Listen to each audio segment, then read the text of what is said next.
The government been lying and they gon' keep the shoes I was wearing yesterday. Oh yeah. Yo, the shoes I was wearing yesterday, I had to throw them out.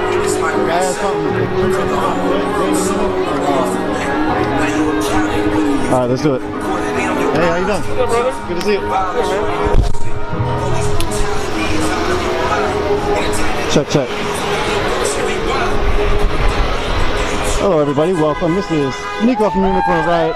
We are live here in Northeast Minneapolis as you see a crowd in front of the Minneapolis Police Federation Union building. That's it, boarded up in the background. You see the signs, get rid of Bob Kkkroll. Maybe not ACAB, but definitely that one. You see that. Calling out racist school bus drivers, defund police. Another not guilty, another t-shirt, another rap lyric, another like God. I can't forgive it. This one.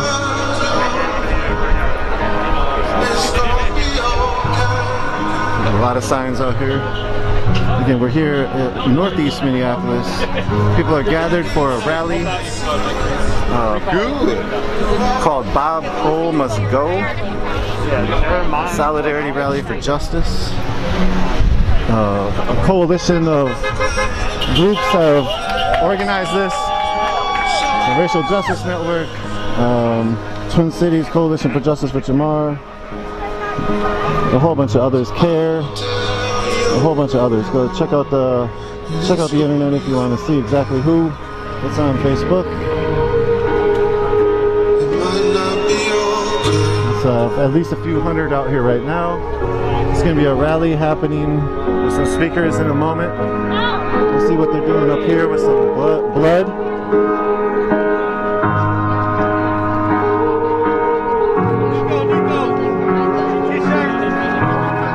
T-shirt. Yeah. Okay, thank you. What size you wear? XL? XX? Okay.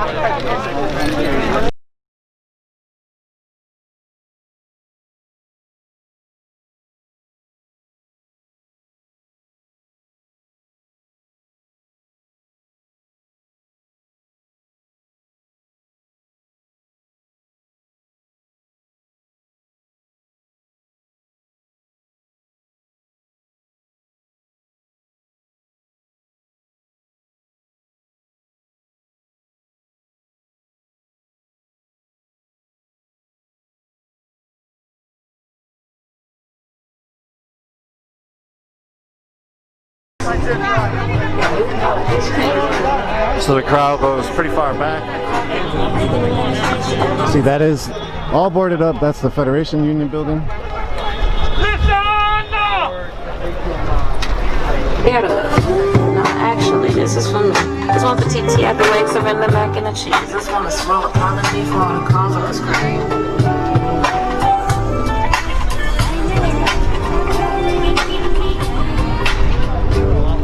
I know it's still in the video. Every day he got me, Mr. Weather, we young, Mr.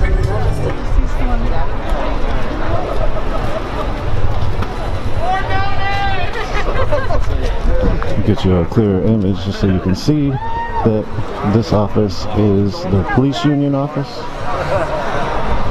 Where do you want them?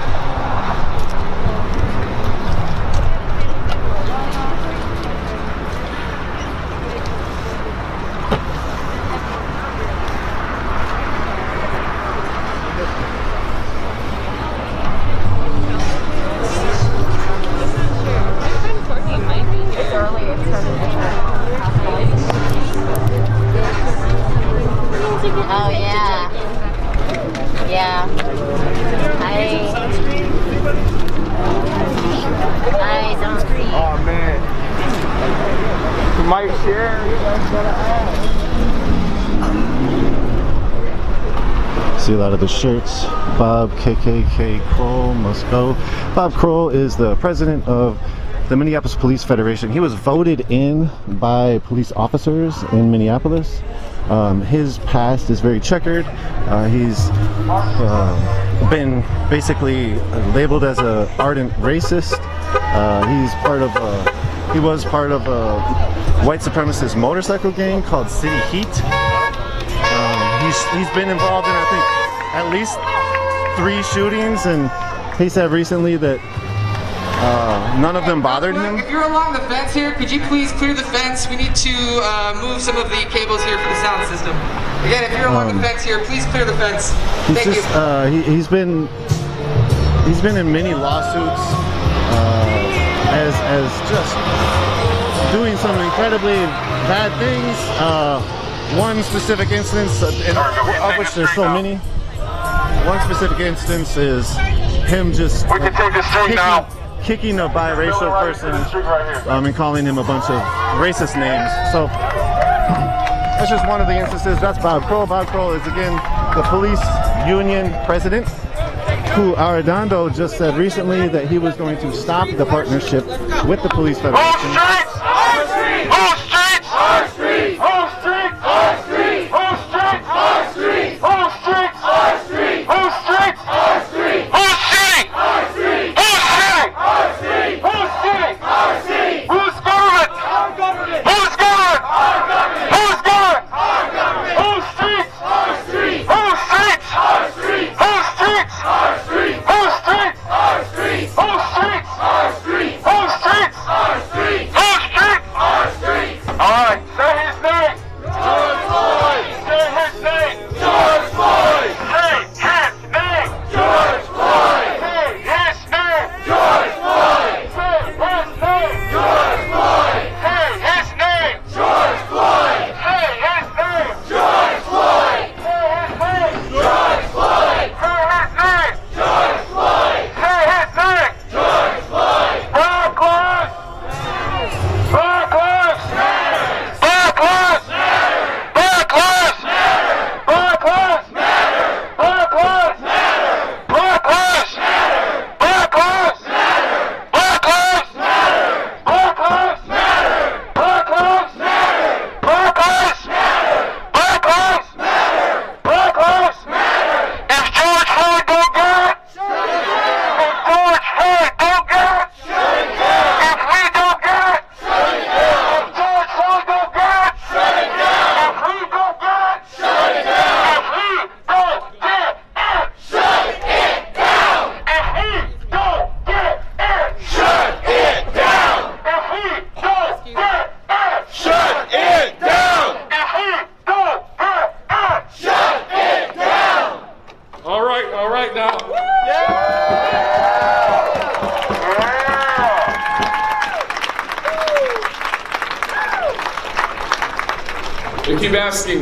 They keep asking when we're going to empty the streets. We're not emptying the streets. We're not going anywhere. We are just beginning our movement. We are just getting underway. We have awakened the entire world for justice. And Minnesota is going to lead that. And all of you who showed up here right now are part of that movement and part of the effort right now, because we are mad as hell and we are not going anywhere.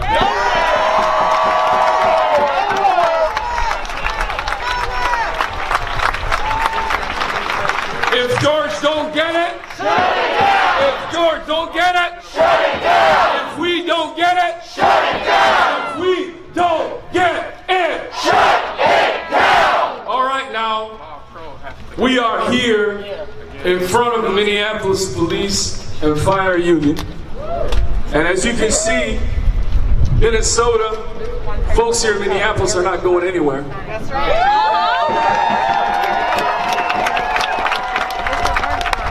And Bob Kkkroll and the rest of the Bob Kkrolls across this country, they need to know their days are over. There's a new America, and that America is going to be led by people, real people, who care about the safety, who care about each other. And we are no longer going to be in a police state. We are no longer going to be led by those who want to kill people, whether here in the United States, in our neighborhoods, in our streets, or across the world. And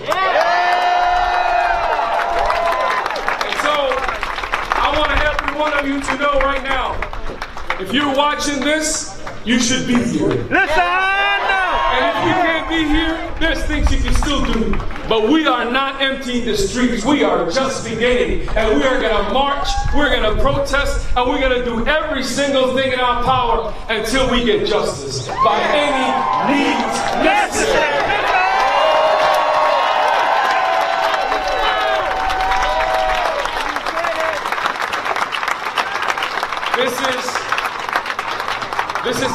This is the moment that so many of us have been waiting for. It's a moment for true change. It's a moment that we demand for real change. No more watered down shit. No more fake policies. This country has been guilty of genocide. This country has been guilty of mass slavery. This country is guilty today of mass incarceration, as our brothers and sisters are there in prison right now because policymakers have criminalized black people in this country. And we say no more. We say no more. We want true change in this country. We can replace any building, we can't replace a human being. And I'm going to tell every single one of you right now in Minnesota, some of you have been burning. Some of you have been waiting for this moment. Well, the moment has just arrived, and we are going to demand change. Every single policy, every single government agency, every single system that has been oppressing black people in this country, we are coming for you. We are coming for you. We demand change. We demand change from the police. We demand change from the prosecutors. We demand change in the justice system. We demand change in the state system. We demand change in the county system. We demand change in the state system, the federal system, and in the entire United States of America. It is a new day in America. The people have taken the streets. We demand change by any means necessary. Jailani Hussein, Executive Director of CARE, Council on American Islamic Relations. Y'all can see Jailani is fired up, huh? Let's give him another hand. From the Council on American Islamic Relations. Thank you all for being out here today. You all know that we are standing here at the headquarters of the Minneapolis Police Federation, home of way too much evil, home of the workplace of Bob Kkkroll, and we are saying Bob Kkkroll must go.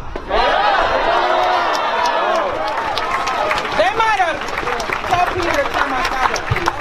Turn the sound up. Can the sound guys turn my sound up? Turn it all the way up, man. So they might have tried to put up gates, but they cannot block the power of the people. I don't care if they put up barricades. I don't care if they send the National Guard.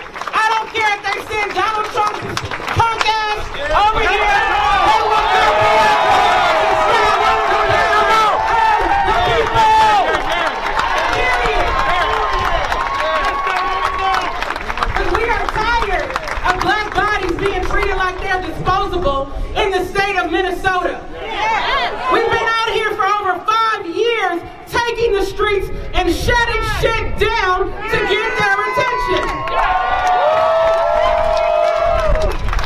And it took the 3rd precinct burning. It took the city burning. It took looting. It took all kinds of things that they didn't expect. But we tried to warn their asses that the people were fed up and enough is enough.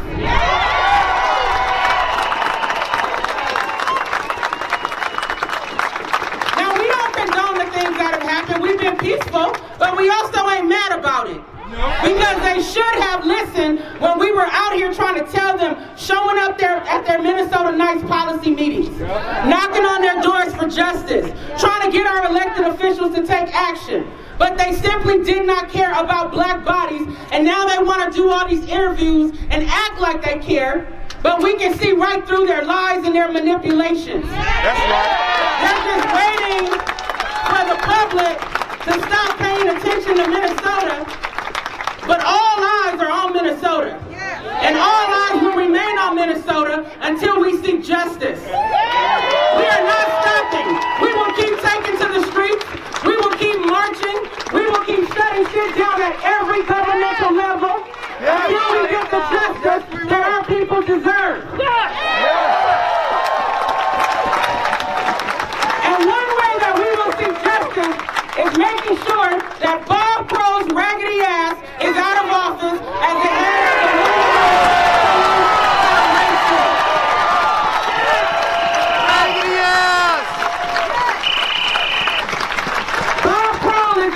gangsters as they come.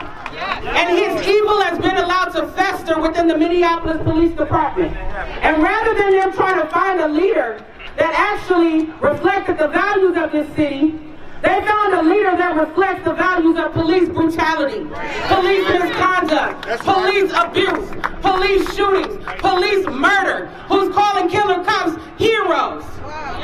That's absolutely ridiculous. We don't stand for that. And rather than a rank and file trying to take a knee for photo ops, they need to be putting their knee on the neck of Bob Kkkroll and telling him to get the hell out as the president of the Minneapolis Police Federation. Because we're not scared of Bob Kkkroll. Bob Kkkroll tries to take on people who are defenseless, including a 15-year-old biracial boy that he assaulted out in the streets. He better be damn glad that wasn't my son. Because Bob Kkkroll would have gotten his ass kicked by your black woman on fire for justice. Period. Let him take off that badge and that gun and that baton and them tasers so we can go toe to toe. Okay? And stop having him sitting here abusing innocent people and vulnerable people. We're not going to take it anymore. Say, hell no, we won't take it no more. Say, hell no, we won't take it no more. Say, Bob Kkkroll must go. Bob Kkkroll must go. Bob Kkkroll must go. Bob Kkkroll must go. Bob Kkkroll must go. Bob Kkkroll must go. Bob Kkkroll must go. Bob Kkkroll must go. And if Bob Kkkroll will not resign, then right now we call on Mayor Jacob Frey, who is now trying to gain political favor when he hasn't done a damn thing for the 2 or 3 years that he's been in office to address police accountability. So if he really wants to man up and show that he has the balls to do something, then fire Bob Kkkroll. Fire Bob Kkkroll! Fire Bob Kkkroll! Fire Bob Kkkroll! Fire Bob Kkkroll! Fire Bob Kkkroll! Fire Bob Kkkroll! Fire Bob Kkkroll! Fire Bob Kkkroll! Fire Bob Kkkroll! Fire Bob Kkkroll! Fire Bob Kkkroll! Fire Bob Kkkroll! Fire Bob Kkkroll! Fire Bob Kkkroll! Fire Bob Kkkroll! And here's the other thing that we want. We want Wells Fargo to take responsibility for hiring Bob Kkkroll as an off-duty officer for many years, knowing that he had a violent record, knowing that he's been involved in at least 3 police shootings, at least 7 lawsuits, dozens of excessive force complaints.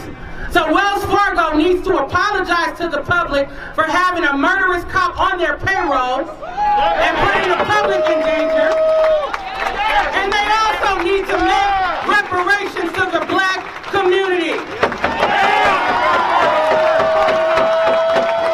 So one action item, in addition to calling the mayor and demanding that he fire Bob Kkkroll, because there's more than enough evidence in his file that Bob Kkkroll is a liability to the city of Minneapolis, that he's violated many policies, he's gotten away with it, but again, today we say enough is enough. Right. So you call the mayor and you demand that Bob Kkkroll be fired, and then you call the corporate office of Wells Fargo and you tell them we want a public apology and we want reparations for the black community. We're not going to keep supporting these companies that support killer cops. Nope. We have to hold them accountable because they're part of this system too. Yes, they are. Yeah. So with all of that, I want to pass the microphone to the next person, but I want to thank you guys for being out here today. Everybody who volunteered to make this happen, everybody who showed up on a Friday afternoon to send a message at the city, the state, and the federal level that we will continue to stand for justice.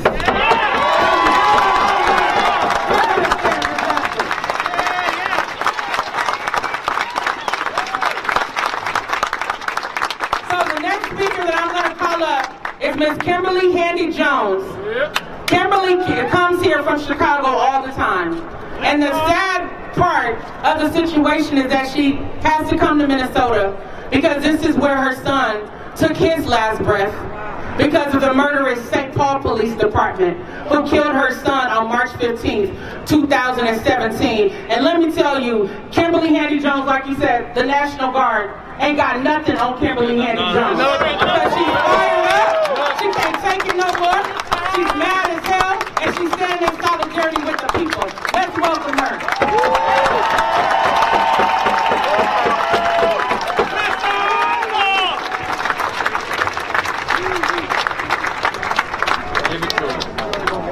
Give it to him. Let it think like peanut butter. Good afternoon. I don't fucking hear y'all. Good afternoon.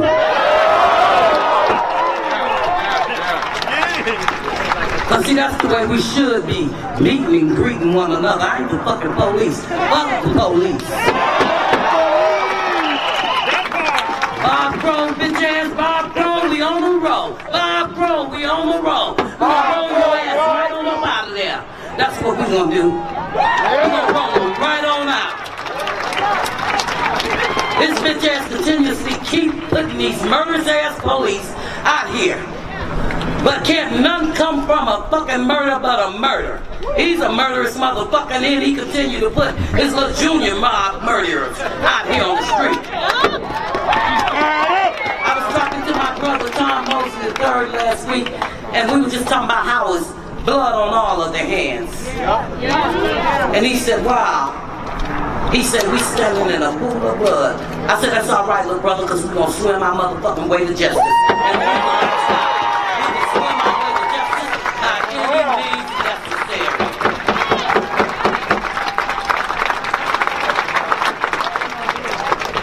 And as I sit back and I reflect, and I was thinking about the turnouts here and how we all are coming together and standing as one, every race, color, and creed. I want you all to be clear. See, because I know who I am, what I am, and whose I am. That's right. I want you to be clear about this fight. Now, if you have any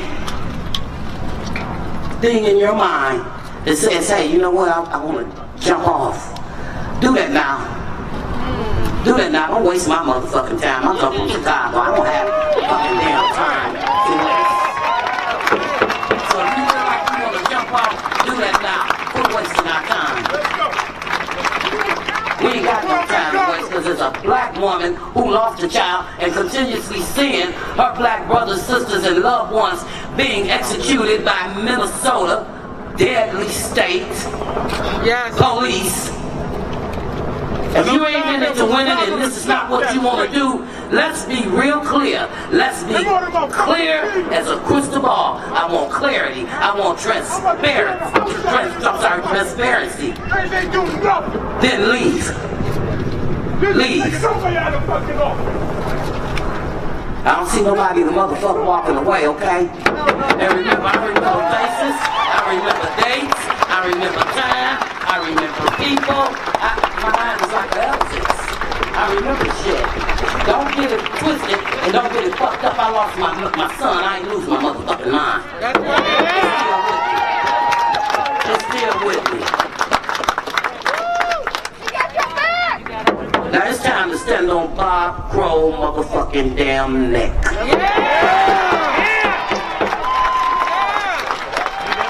It's time to stand on that motherfucking neck.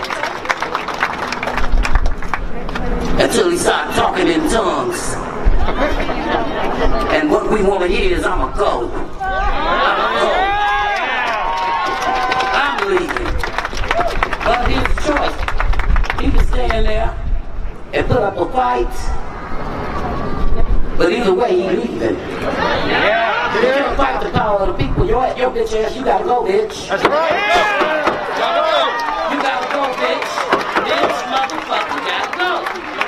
And all this murderous ass, bitch ass, motherfucking damn boys in blue. I smell bitches. I smell bitches.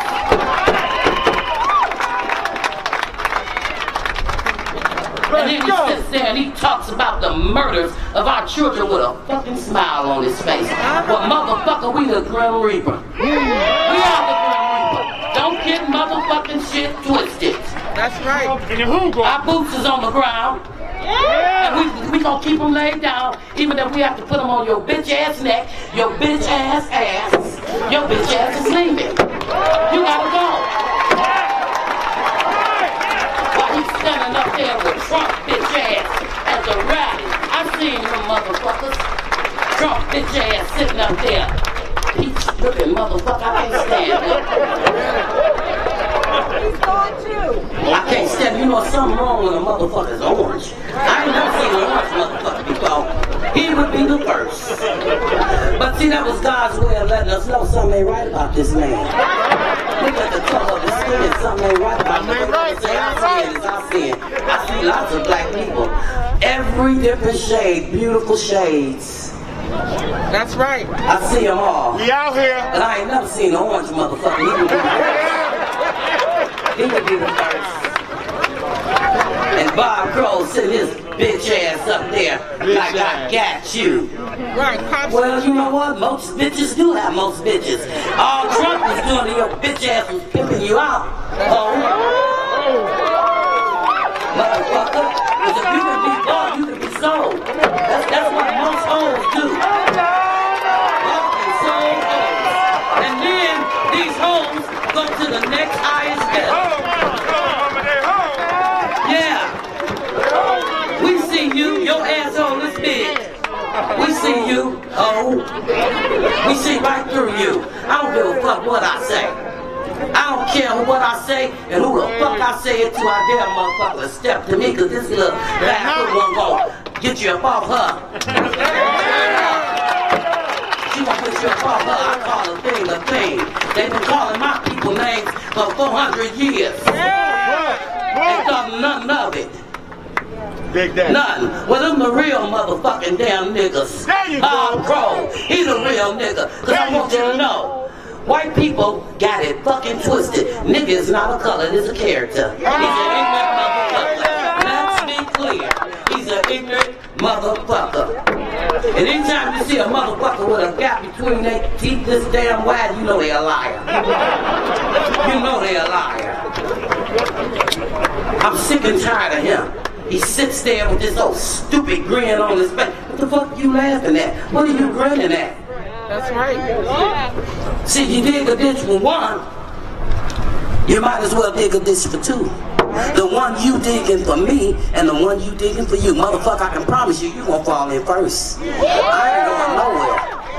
I ain't going nowhere.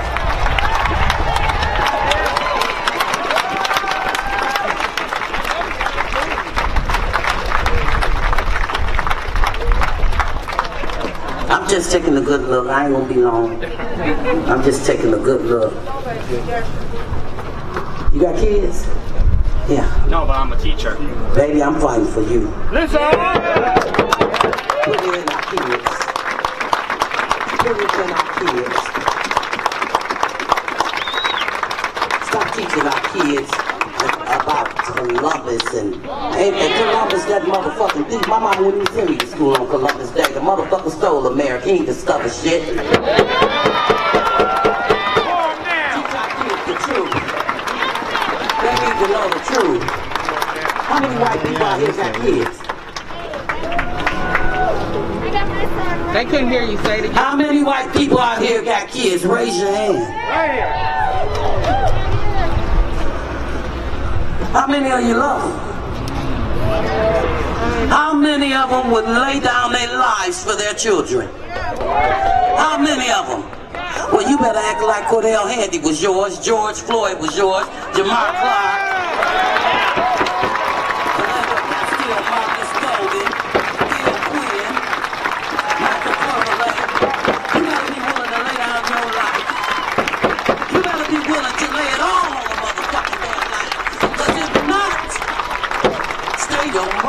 Ass at home. I told you yesterday.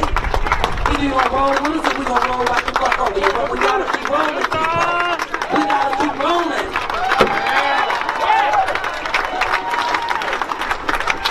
I'm tired of people going home, having comfortable conversation. I don't get to have that with my kids. That's right. They brother missing. Yes. Now while you got yours, you can either stand up, fight back, Keep them damn boots on the ground. Don't come running to me after the tragedy didn't happen, because see, I already know my circumstance. But you know what? I've been knowing my circumstance. My circumstance didn't happen March 15, 2017 when they killed my son. It was happening the day I was born. My mother carried me in her womb with that circumstance. As her mother did her, my grandmother did her. We were born with the circumstance. I don't want you at my damn table come March when we do the Cordell Quinn Handy Memorial Banquet. I'd like for you to be in the audience. But you have a chance to make a difference. You have a chance to do the inevitable. You have a chance to fight. I see white women and I've seen white men that will come back and forth, and they're consistent. But I ain't never seen this many. This is fucking mind-blowing.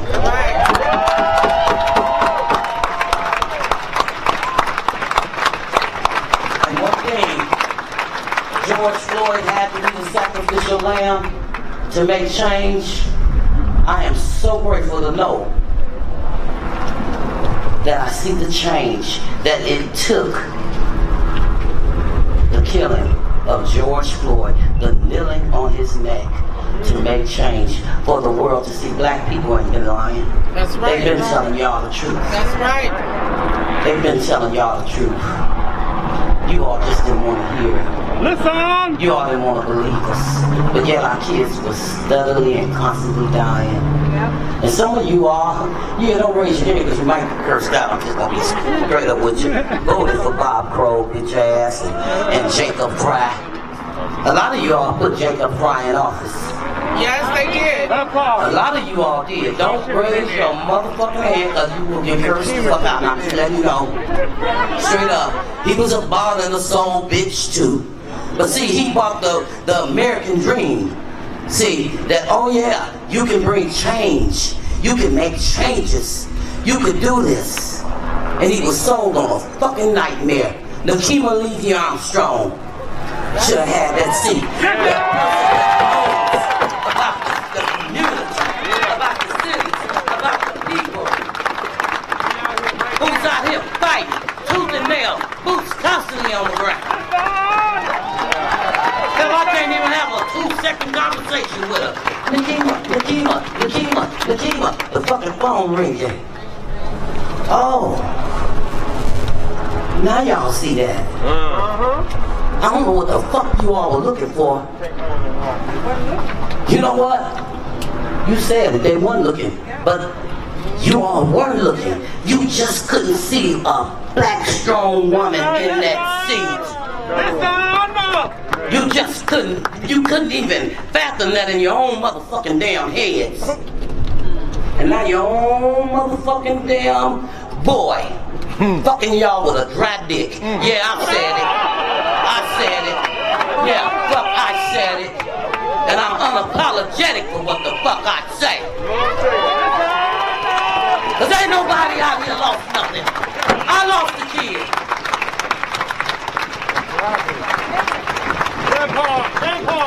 Now the next time you want to trip up on something, pack your motherfucking damn luggage. Don't ever trip without packing your motherfucking luggage. Y'all wasn't ready. That's right. Yeah, that's that pain. Do the fucking homework. Pack your damn luggage. Then go around the motherfucking damn world. That's right. Until then, this is some bullshit. Yes. And don't be looking at me like I'm like you motherfucking appalled. You never know what might come out my mouth. You appalled. You ain't seen or heard shit yet. Stay tuned. Stay tuned. I didn't come from Chicago 5.5 hours because I had shit to tell y'all motherfucking damn asses. And guess what? When I get done going in on you, I still love you. I still love you. God says I have to love you. You ain't gonna be the reason why I can't get to heaven. That's right. I ain't gonna let you stand in the way of that golden gate because they tell me it's beautiful up there. Now I don't know if I'm gonna see some of y'all there, but I hope to see all of y'all there because we gotta get right. That's right. We gotta get right. That's right. Now if you want to see change, You better get with the people that can give you some change. But not only changes, because we need a lot of that. That's right. Y'all should have had this woman back. Now you want her expertise, her opinion. And y'all want an opinion, you listen in, look at me straight in my eye. You a news reporter? No. What do you do? I do consulting for social enterprises. But you got that microphone there, so you better have it right when you go to court, Kimmy. Y'all better have it right, I'm not playing. But you all had the girl. You had the black pearl. You had the queen. That's right. To hold you down. She had it all in the palm of her hand. And you know one thing that I know?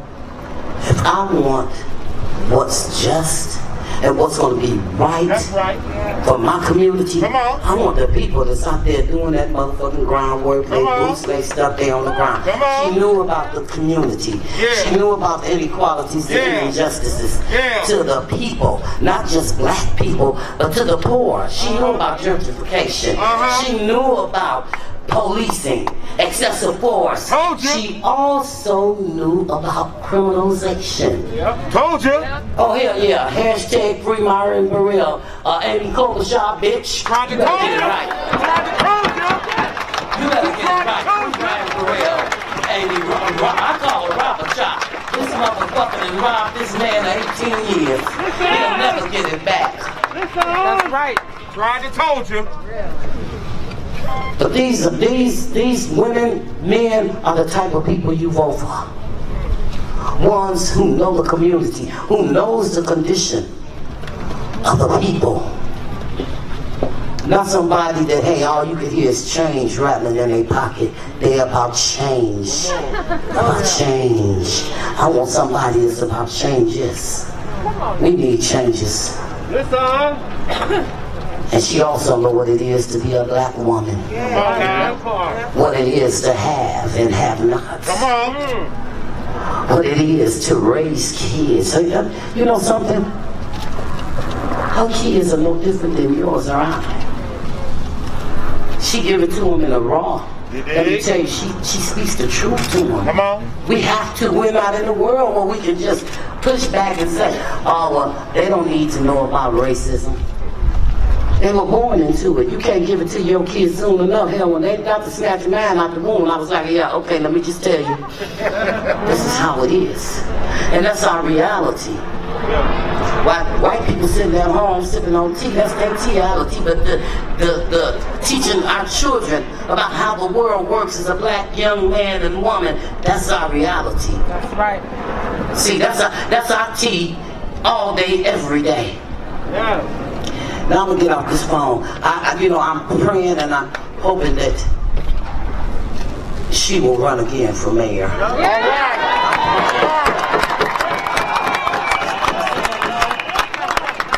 She keeps saying that, but you never know what God has for her. You never know what her calling may be. Hell, I might even governor, president. Let's go.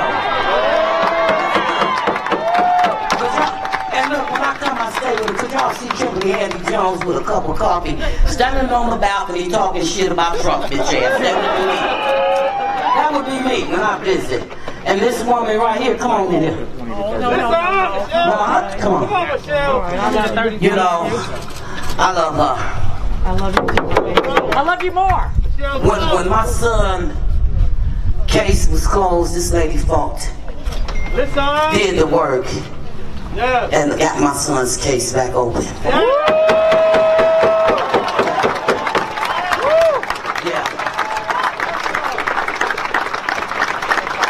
Another face, Michelle Gross. I've never seen her turn a person around, not help a person. She didn't give a fuck about me being a black woman. She just knew I needed justice. And people say they want justice and not just us. Well, damn, it's enough for just us to get this motherfucking justice. Now, we need to do this. We need to do this. And remember, it don't matter if we standing in blood. We just gonna keep on swimming our way to justice. Yeah. In fact, we're gonna swim our way past it. And then we're gonna reach out to different states. And we all gonna join hands. That's right. And we all gonna do the right thing. That's right. But you all, we have to stick and stay. And if this is what we say we're going to do, then we need to be really clear about what it is we're doing. That's right. I don't want you all veering left and veering right. If you're going with the power of the people, stay with the power of the people. Yes. And not stay your asses at home. Don't waste my motherfucking damn time. Don't waste our time. Because I know you are probably saying, no, I didn't just come here when George Floyd got killed. I came and I stood with a lot of families that were gone before George Floyd. So for me, it's not about the platform. I can get less than a damn about the platform. For me, it's about the truth. Come on. All right, come on, huh? For me, it's about the killings. Stand on it. For me, it is about my people. Tell them. Right. For me, it's about my boots on the ground. Right. That's what it is. Yeah. And let me just tell you, you gotta be all right to switch your shoes. You got to be all right with lacing up. Yes. Yeah. Because you don't know. Today it might be our fight, but a second from now it could very well be yours. And look around. I want everybody, before I get off this microphone, let's just look around. Look around, everybody. Let's look around. I said a second from now could be your fight. Look at all the people you would have fighting with you. And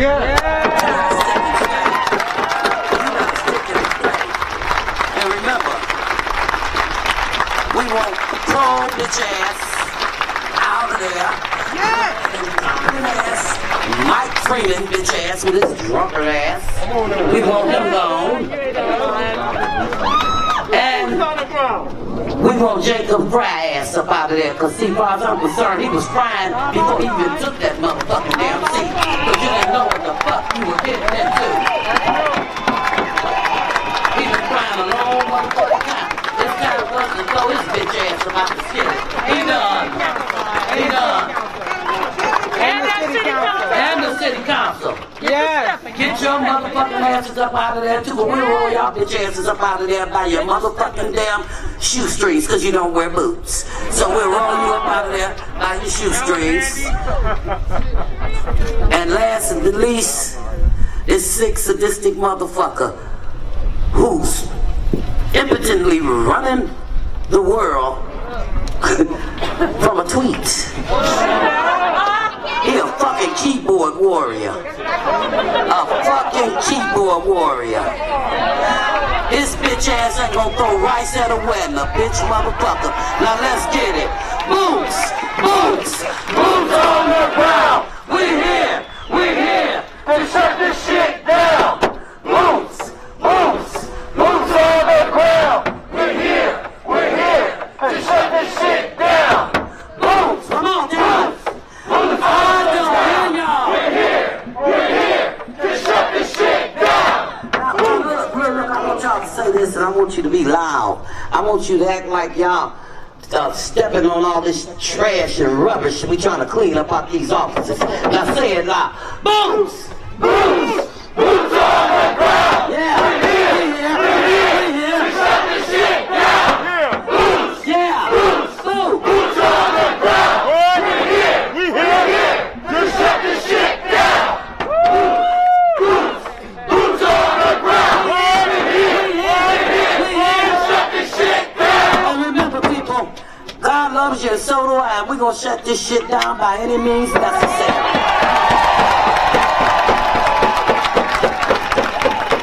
Kimberly and Handy Jones Let's give it up again for from Miss Waukegan, Kimberly Illinois. Handy Jones. Her son Cordell was killed by St. Paul police 3 years ago.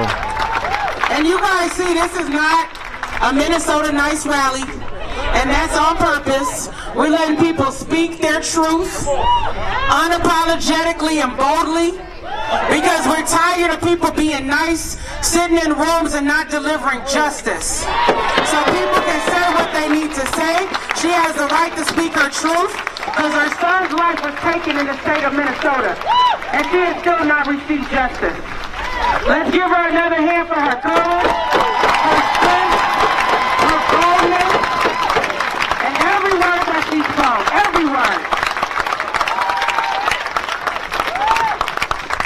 So before I call up our next speaker, I want to let people know that there is a current campaign to recall one of the people who is at the center of extreme injustice in the state of Minnesota, and that is Hennepin County Attorney Mike Freeman.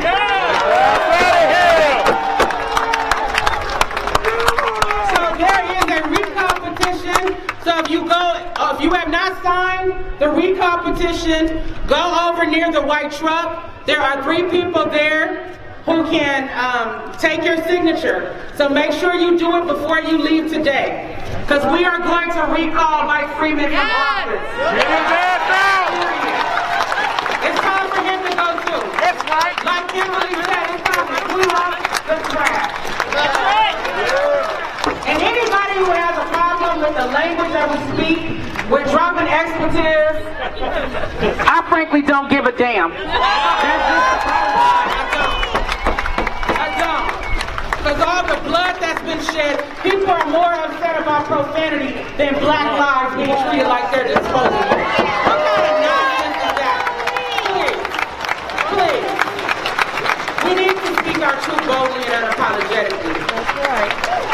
So with that, I want to call up our next speaker, Marquise Armstrong, my husband, soldier in the struggle, who's going to speak his truth. Hey. Let's give it up for Marquise.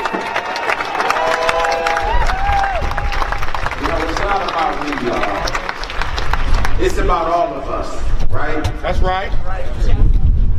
I have a message of hope.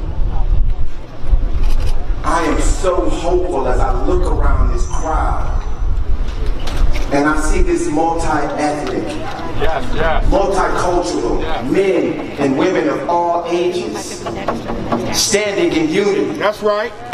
I want y'all to know what that is. If you don't know what that is, this is love, y'all. Come on now.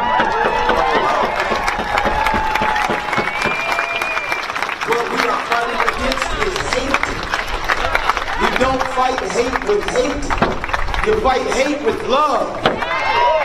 Love is way more powerful force than hate, y'all. I want you to know, I want you to feel the anger that you feel inside of yourself. Don't just let it pass you by. Come on in. Because that's our fuel, y'all. Come on in. And when we tap into our love and channel that energy into love, we will change the world. Yes, sir.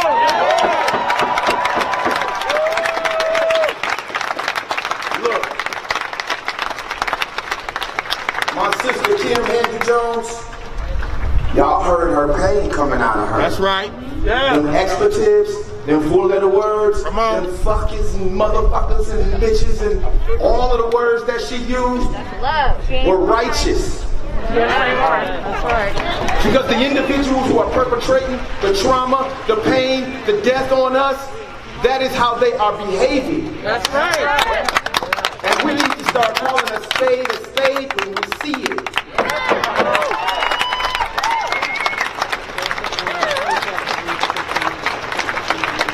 Look, when black people are under attack, what do we do? I don't believe y'all. When black people are under attack, what do we do? Stand up like that! Look, Africa is the cradle of civilization, if you did not know that. So each and every one of us come from Mother Africa. I got an African man to my left whom I respect, Jelani. And I'm so glad, brother, that you are here in this space.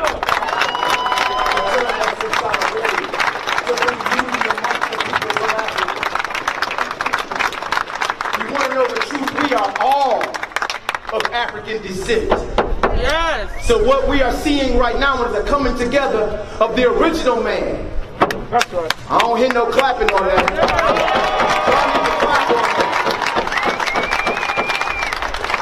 So I'm going to say, when our brothers and sisters are under attack, what do? Stand up like that! That's right. Again, y'all, this is love. I want y'all to look around. Check out the people to your right and to your left, to your front and to your back. These are the people who are going to stand with you. These are the people that are riding for the righteous cause. Come on now. Look, come on now. This system that they call justice is not justice. How in the hell can you have a person like Chauvin who has killed 3 people on the damn police force? And it be justice. It is not possible. Damn this country's justice. We're looking for what's right. Come on. We're looking for what's right. Come on. That's right. We are standing on the right side of history, y'all. I want y'all to know that this is history. We are making Minnesota history.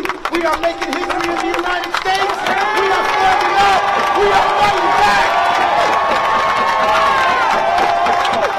Say his name. George Floyd. Say his name. George Floyd. Say his name. George Floyd. Look. Yes, sir. I am so humbled by the women who I'm looking at right now, y'all. My wife, beautiful black queen, she told people to kiss her big black ass. I'm telling y'all, stand back. I'm gonna knock y'all out. That's my ass to kiss. I ain't playing. I'm trying. Look. Michelle Gross, y'all. When she raised her fist up, it only came right here. But don't let her size fool you. That's right, that's right. She is a hell of a force, y'all. And she's been fighting this fight for 30 plus years.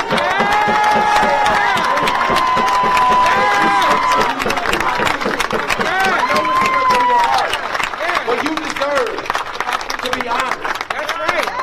And Kkkroll, where you at? Standing up, fighting back. Another sister, another powerhouse.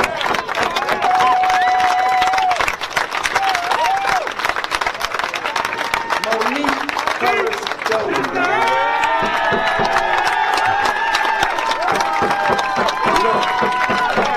Look. These women have been holding it down, right? Jess Sunday, where you at, Jess? Yes, son, right here. Let's get it right there. Come on. Jess. Another, look, Say something. she's standing about the same height as Michelle. When we put them on each other, on top of each other, they taller than me, right? That's what unity is like, y'all. Look, these women, I'm telling y'all, I've only been in this fight for 6 years. And I'm gonna tell y'all, when I joined it, If you don't, you're missing something. I was shocked when I got on the scene and I saw who it was leading and running and chanting and organizing. It was women. It was women of color. It was white women holding it down. And I said to myself, where are my brothers at? And I put a call out. And only a few showed up. But that didn't discourage these sisters. They have continued this fight. That's right. Yeah. They are stronger than a lot of men that call themselves men. Y'all hear me? I will put my back against theirs anywhere.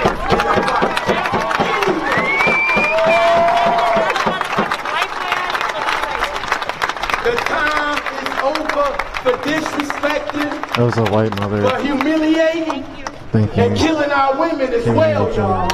For speaking. That shit has to stop. We must protect them. It is our duty to protect them. Say it, bro. I'm tired of that shit. Jess is gonna speak. Before I go, say his name! George Floyd! Say his name! George Floyd! Say his name! George Floyd! Say his name! George Floyd! Thank y'all for being here. Let's give up again for Mikey's Armstrong. Next, I'm going to call up Jess Sundin. She's been in this battle for the last 5+ years, specifically fighting against police violence, but she's been fighting for workers' rights her whole life. Jess Sundin is a part of Twin Cities Coalition for Justice for Jamar. Let's give her a hand. Thank you all. Thank you all. It's so good to be out here today. Whenever you all say George Floyd, I hear Jamar Clark. I hear Cordell Handy. I hear Marcus Golden, Brian Quinones, Isaac Aiden, Jafford Smith, Phil Quinn, Billy Hughes. I hear Breonna Taylor. I hear Ahmaud Arbery. I hear Tony McDade. We could do this day after day after day. We're here because we're fired up and we're not going to take it anymore. My neighborhood has been largely burned to the ground. And why has it been burned to the ground? Because people like Bob Kkkroll been running these streets free as jaybirds, while the people who have needs, the people who have pain, the people like you and me, and especially our Black, Indigenous, and other people of color brothers and sisters are ignored at every level of decision making in our society. We've been in the streets in the day, we've been in the streets at night, we've been in the city council chambers and the state house and the county commissioners chambers. We've been everywhere. The fact is, we've been everywhere and we ain't going nowhere, am I right? The murder of George Floyd has awakened a fire that cannot be put out with anything except real justice. Now, real justice means a lot of things to a lot of people, and I am not here to argue. You get your justice. Justice absolutely means the indictment, conviction, and conviction of those killer cops. Not just George Floyd's killers, but Cordell's killers, and Jamar's killers, and Marcus's killers, and all the rest. Justice has to mean cleaning house. These racist cops like Bob Kkkroll, who is very popular in a stupid fucking federation, can't even have to go in with those swear words. Look, the fact is, these guys have got to go. The mayor could have long since fired Bob Kkkroll. Chief could have done it too. City council tells us they can't do nothing until all of a sudden today they got a dream. Right. Well, I have a dream too. And I'm not against anyone else dreaming, but I am here to say it's time for us, you and me, the people that live in these communities, to take back control.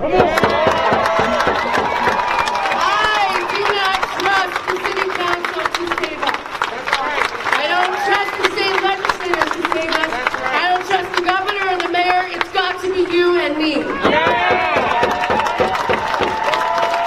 DCC for J, Twin Cities Coalition for Justice.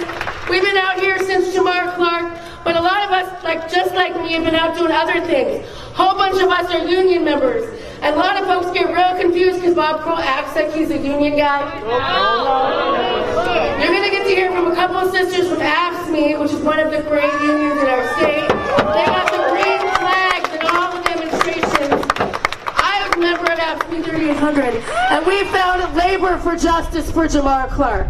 Yes, because the labor, and Philando Castile was a Teamster. The fact is, the labor movement is to shoot itself in its foot if it ever tries to separate itself from the fight for justice. That's right. We have some amazing, powerful trade unionists who are not doing that. We need them to come forward. We need them to help lead this movement alongside us. We need them to help us hold these politicians accountable. The fact is, they do a lot of work to get some of them elected. But not the sisters you're about to hear from AFSCME. The fact, I'm hoping they heard me and they're making their way forward. They're behind you. Oh, hey, they up here. They right here. They got my back. They got my back, right? Look, I want to ask folks to find your space. Get in where you fit in. There is no shortage of work to do. That's right. Bob Kkkroll's got to go. Mike Freeman's got to go. Jacob Fry's got to go. And the MPD, as we know it, has got to go.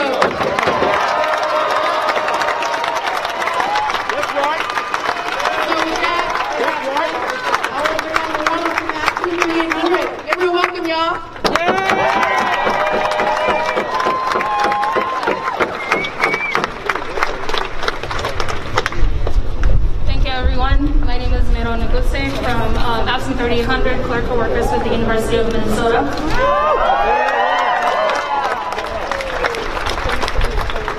I want to remind everyone that Kkkroll has labeled the Black Lives Matter organization and the movement as terrorists. And I think that the police that exists is what it's terrorizing and killing black folks and brown folks and indigenous people for decades. We are tired of your violence and brutality. We are tired of you infringing our labor rights in our communities and our collective efforts to have a healthy society. You have failed us as law enforcement. You have failed the labor movement and unions. That's right. You continue to terrorize us as we come together and mourn those we lost in your hands. There is no place for this kind of savagery in our communities.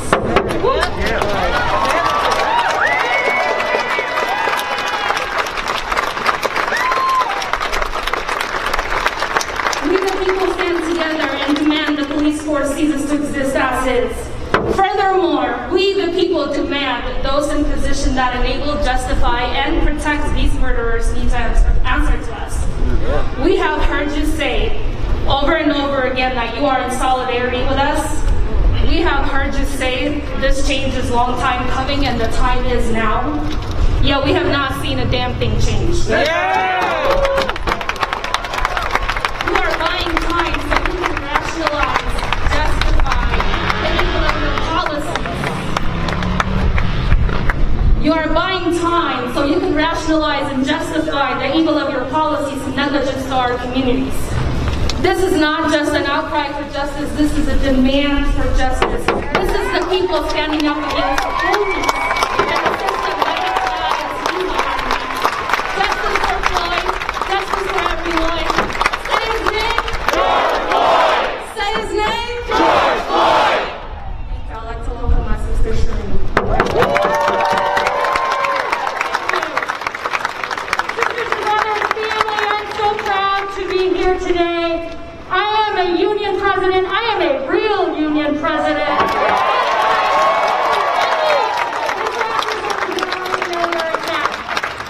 My name is Shireen Horzak. I'm going to take my mask off if that's okay. That's all right. We wipe the mic down anyway. My name is Shireen Horzak. I'm a clerical worker at the University of Minnesota. I've been a member of AFSCME for over 16 years now. I'm a fourth generation union family member. My great-grandfather and my grandfather were on strike in 1934, helping to make this city a union city. And I'll tell you what, as a real union president, I can tell you what a union contract is and what a union contract isn't, and what a union really is and what a union isn't. And what a union is fighting for justice and dignity on the job and fighting for justice and dignity in our communities. A union contract is about lifting people up. It is not about covering up racism and brutality. Now when we fight, I've negotiated our contracts at the University of Minnesota for the last 16 years. I've been on every round of collective bargaining, and I'll tell you what we've won. We've raised the minimum wage at the university to, it's now somewhere around $19 an hour. And part of our message with that is that we know that we need a living wage because we need to ensure that single moms or that moms do not get forced into abusive situations because they're trying to decide whether or not to feed their kids or live in their house. That's what a real union does. Our union has won 6 weeks of paid parental leave for all parents, regardless of whether they're a parent or not, because everybody deserves to stay home with their baby after they're born and give them a decent chance to start out. We won that for everybody at the union. Our union stood up and fought for trans rights on the job because we know that everyone deserves, once again, dignity on the job. What our union does not do is cover up for racism, make excuses for brutality, allow repression to take place. That is not a union, and it should never be what is done in the name of a union or a union contract. And what we've also done, but it's not just about our contracts, we've also stood up for the working class at the University of Minnesota and all throughout this city and this country. So So when COVID-19 hit, we demanded immediately that all workers be able to work from home because it's safer there, and we won those protections. We won the fact that everyone was working from home at the university and staying whole, including student workers, that they wanted to just kick off the job, right? Because we stood up for the workers and student workers there. We stood up when the university attempted to close, when they closed the general college, because we know that that's where working class and black students get their start at the university, and we fought against that. We have also, and this is a badge of honor, we have been standing up against police brutality for years. I think the first resolution that we passed was calling for justice for Terrence Franklin, and when we passed that, you know what happened? The Police Federation called our state council to tattle on us and say they should rein us in, but that didn't work because we continued to stand up for justice. So when Trayvon Martin was murdered, we stood up for justice then and said we're standing with our community. When Jamar Clark was murdered, we stood up for justice then, and you know what happened? We got calls from the Police Federation, we got calls from a lot of people trying to shut us down, to scare us, to threaten us, to say we shouldn't be standing up, and we refused to do so.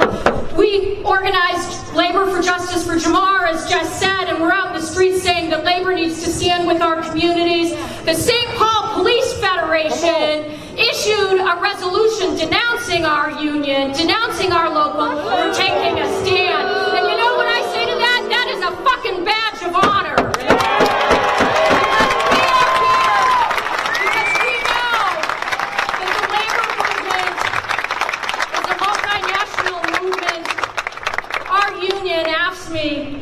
Dr. Martin Luther King was assassinated supporting sanitation workers in Memphis who were fighting to join AFSCME.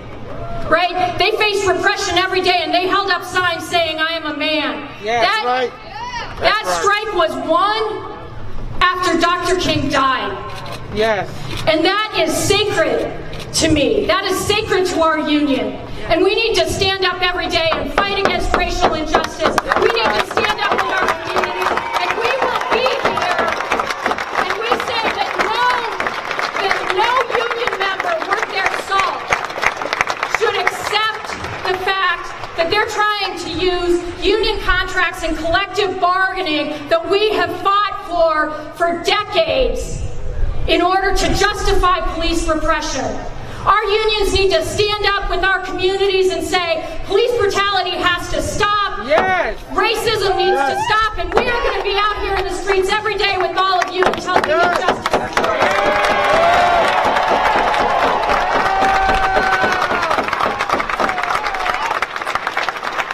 That was powerful. Thank you both so much. Let's give these ladies another round of applause. That was great.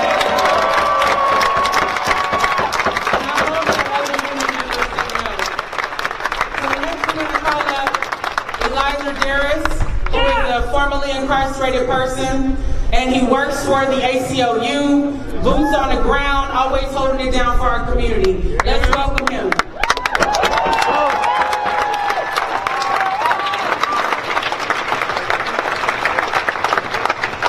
Thank you, Kkkroll. My name is Eli. I am eternally grateful and humbled to have ever met Kkkroll. I actually called her many moons ago when I was inside of prison, and I told her, I said, Kkkroll, I don't know how, I don't know when, but what I know is when I cross over the other side of this here wall, I'm going to be there, I'm going to rock with you, I'm going to stand with you. You know, whatever is going down, I'm going to be going down right there with you. And so I had the privilege and the opportunity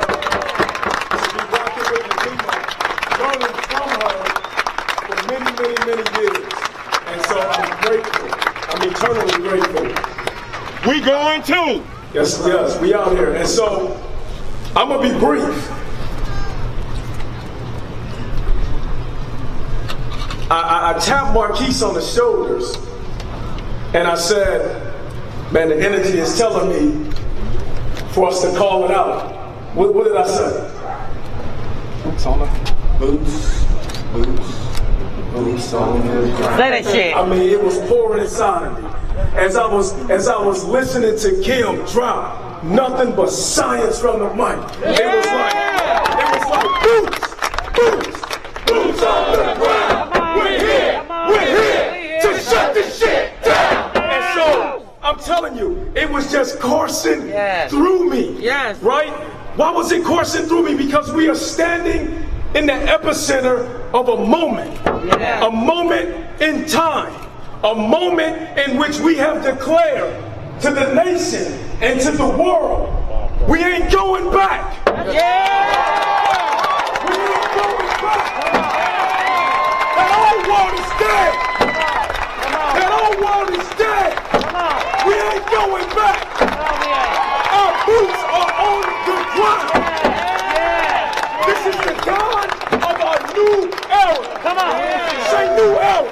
New era. Say new era. New era. New era. New era. New era. New era. We ain't going back. We ain't going back. We ain't going back. We ain't going back. We ain't going back. We ain't going back. We ain't going back. We ain't going back. I'm telling y'all right now.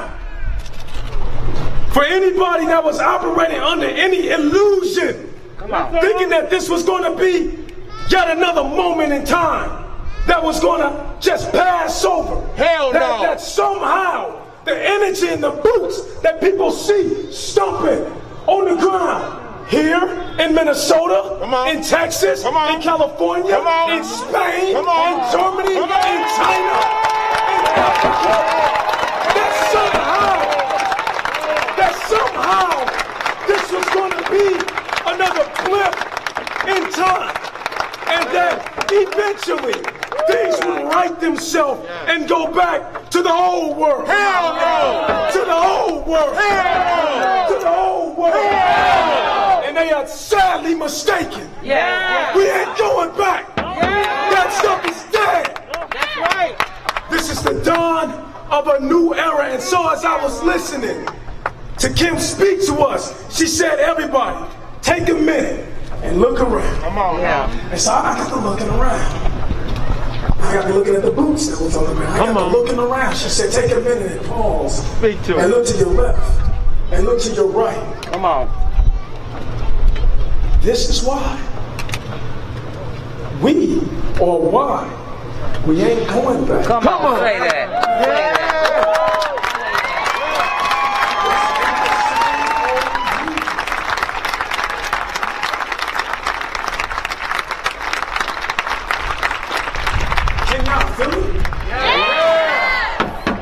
I mean, can we not feel the electric charge in the air? Yeah.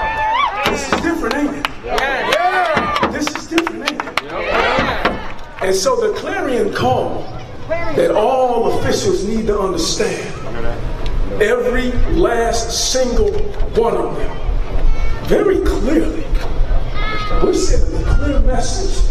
Not just in Minnesota, not just in the Midwest, not just in the United States, it's the world. This is a worldwide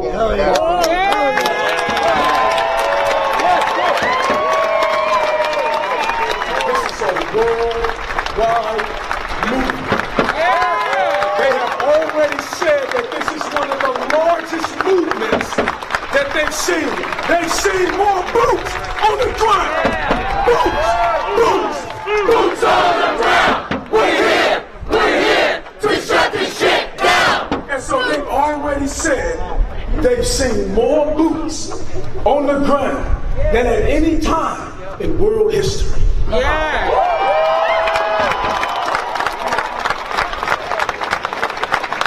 We sit up there and have to watch that devil, that demon, put his knee on our brother's neck. Yeah. And the other one compress his chest. And the other one hold down his feet. And then the other one hold back the crowd. They're all guilty. So we had to sit here. We had to sit here, y'all. We had to watch a slow execution. 8 minutes and 46 seconds. a slow death, a torturous death. And you want to sit up here and ask us why? We're telling you that old world is dead. That's right. You want to seriously ask us why? We're very committed. We will continue to be very committed. We stand on the shoulders of very committed ancestors. We stand on the shoulders of organizers and activists who have built this movement over how long? Centuries. Definitely since we were leading the way. And so now we stand here in the epicenter with the eyes of the world on us. And we're letting all of our partners know, all the way around the world, in every last single city, in every last single state, in every last single nation, we are here. And and ain't nothing gonna remain the same. And I said it to the public defenders, didn't I? They thought that I was going to get there and give a nice, beautiful, flowery speech and be like, I'm so glad we are all comrades in this. No. I said, ain't nobody safe. Y'all ain't safe either. That's right. Because we looking at the whole system. The whole goddamn system is corrupt. Everybody is corrupt. And so that's what we're seeing. When they're asking what is different, we have a flat world in which the walls have come down. We got subject matter experts over here, they know policy. We got subject matter experts over here, they understand the contract, the police contract. We got experts that understand use of force, right? But now we have an opportunity where the world is flattened and the walls have come down and we're communicating with each other in ways that we never have before. This is the difference.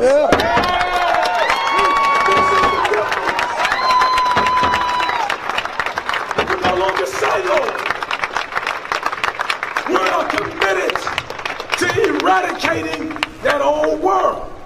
You got this world, say this world. This world. And then you got that world, say that world. That world. Now see, whatever's going on in this world can't happen in that world. That's right. There's no overlap there.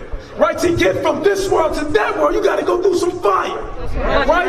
And it burns away anything from that world. And what we're saying is we're standing here in this world, and we said, the hell with that world. We said we ain't going back to that world. That world is dead. That world is dead. We ain't going back.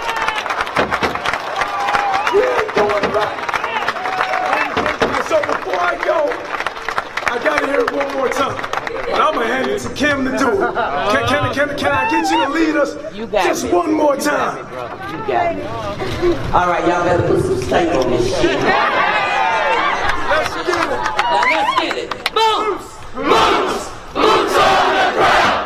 We're here! We're here! Shut the shit down! Boots! Boots! Come on! Boots on the ground! We're here! We're here! We shut the shit down! Shut the shit down! Boots on the ground!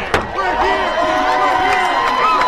I don't know who's responsible for putting names down on 38 in Chicago, but we are missing Marcus' golden name out there. Now his aunt, Monique, ain't gonna say nothing. She just wanna keep doing what she doing, and that's keeping her boots on the ground. But she was fighting for my son before they even executed him. Marcus' golden name needs to be put on the streets with other names. I don't know who's responsible for it or who's doing it. Let's just make it happen, people. Even if one of us have to go out there and do it. Thank you.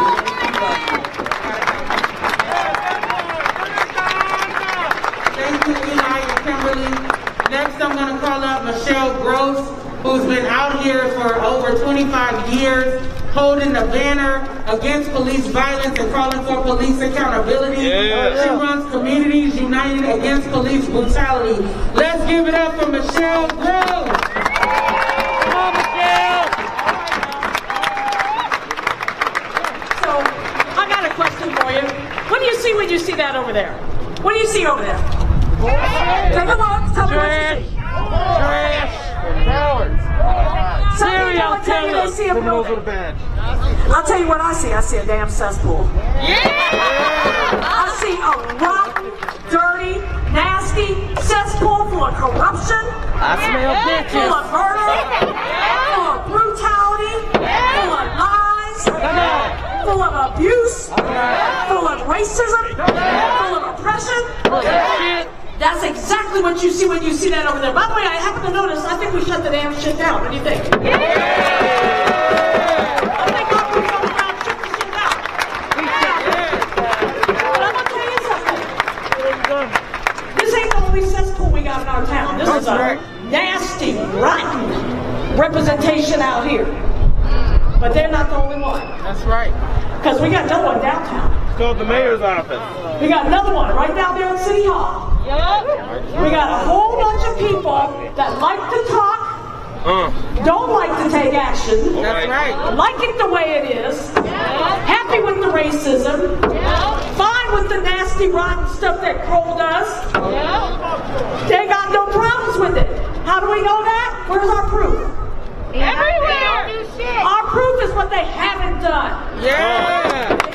All you gotta do is look around. What haven't they done? Some of us been in there. I was talking with Nikita about this earlier. Some of us got enough pictures of ourselves getting our asses dragged out of City Hall that we can make a damn photo album out of it.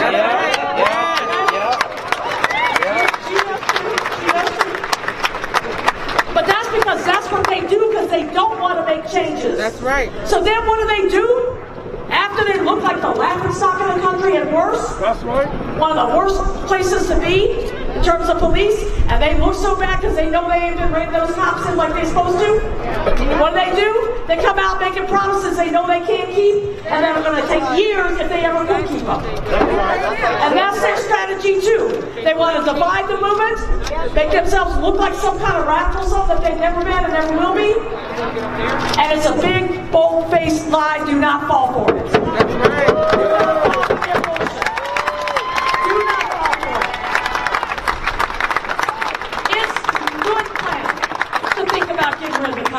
It's a great plan to think about defunding the cops. Ain't nobody got a problem with that. We got to get rid of that rotten ass institution. That's right. We got to defund them first, get rid of them. But before we go to all that, which will take some time because that stuff is hardwired in the charter. Right. Y'all know they can't just do that. It won't happen until 2021 or 2022 at the earliest, if they're serious about it. Yep. My guess is they're going to say, oh, let me see now. That people not marching still. Maybe we can get away with just letting it slide. That's that bullshit. That's what they always think they're going to get this stuff, let it slide. Wait till the moon calms down, go back to the way it was. That's what they always think. Let me tell you something. There's stuff that can happen right now. Yeah. Stuff that we could be doing right now to shut down this foolishness. That's right. We don't need to wait till 2021 if the next George Floyd. We don't need to wait for another person to get killed in this town. That's right. We don't need to. So I'll say right now, as in now, don't wait. Don't wait for 2021, 2022, whatever all that is. We got stuff we can be doing right now. You want to know what to do?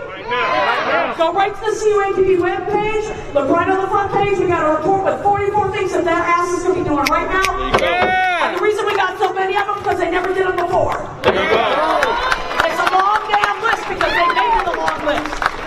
You know, I saw them up there whining and crying about buildings that burned down and broken windows. You heard it too. You heard it. Now look, we don't want to see our businesses, messed up and all that stuff. But we can't say this person did it, that person. They go run around and try to investigate who did what, whatever. All they got to do is look in the damn mirror. You know who did it? They did it. They did it by creating a climate that allowed George Floyd to be murdered in cold blood right in our faces. Look at that slug asshole smiling at the camera while he did it. People are begging him to get off of his neck, and he's digging it in harder. That's all I know. And they created the conditions that make a guy like that think he can get away with it. That's right. There you go. There you go. They created those things. They need not go any further than look in the mirror of their own selves. Mr. White and crying mayor, with your crocodile tears. Thank you. You so need to cry. you've done. Yeah. You so need to own what you've done, and you need to confess. And let me tell you something. Your ass need to be out next time, and guess who needs to be in? There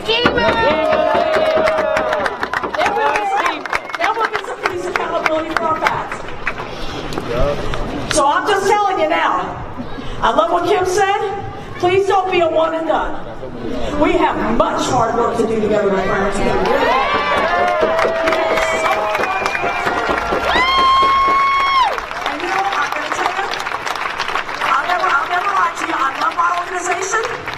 But I don't even care which one you join. I love my group, of course I do.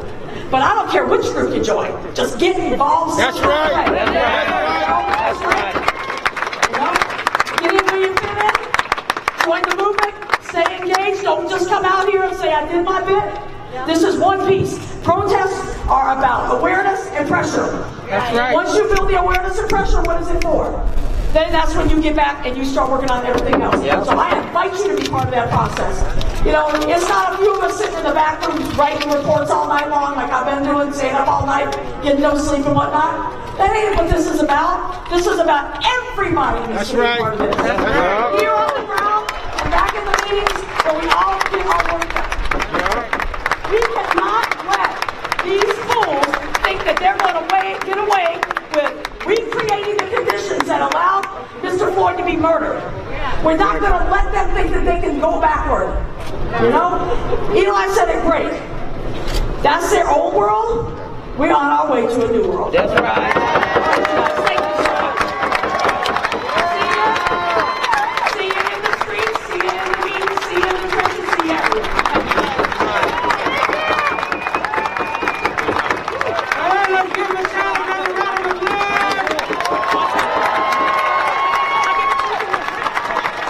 Next up, I'm going to bring Tucson Morrison. He's an actor. He's been using his voice to speak truth to power, participating in protests, and dropping knowledge like it's hot. Let's give it up for Tucson Morrison. Come on. I want y'all to give it up for Nakima and all the people that put this together. Can I hear you say thank you? Say thank you. Say thank you. I was born in New Orleans, and I was raised here. In New Orleans, they wave Confederate flags, and you can have a conversation about that. But here, I don't know why. they keep them in their pockets, and they don't want to talk about it.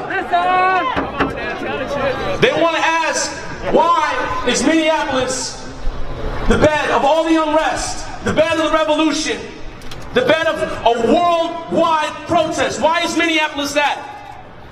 And a lot of you are out here because you're seeing your city for the first time and you don't like it.